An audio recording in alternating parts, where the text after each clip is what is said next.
मी शुभम पवार. मित्रांनो, आधार सेंटर, जर तुम्हाला आधार सेंटर ओपन करायचं असेल, सुरू करायचं असेल, तर ही तुमच्यासाठी आनंदाची बातमी आहे. आधार सेंटरसाठी ऑनलाईन अर्ज जे आहेत ते सुरू झालेले आहेत.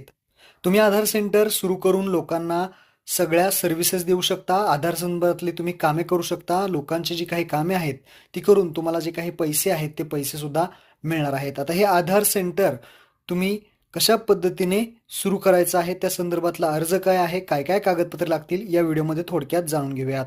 आता जर इथे पाहिलं तर जाहिरात निघालेली आहे जळगाव जिल्ह्यासाठी. तर जिल्हाधिकारी कार्यालय जळगाव जिल्ह्यासाठी निघालेली आहे. तुमच्या जर जिल्ह्याची जाहिरात निघाली तर आपल्या चॅनलवरती व्हिडिओ येणार आहे. तर आता भरपूर ठिकाणी जाहिराती आता सुटणार आहेत. तुमच्या जिल्ह्याची सुरू झाल्यानंतर आपल्या चॅनलवरती असाच व्हिडिओ बनवला जाईल. ही जाहिरात आहे जळगाव जिल्ह्याची. आधार संचार वितरणाबाबत महत्त्वाची सूचना. माहिती व तंत्रज्ञान विभाग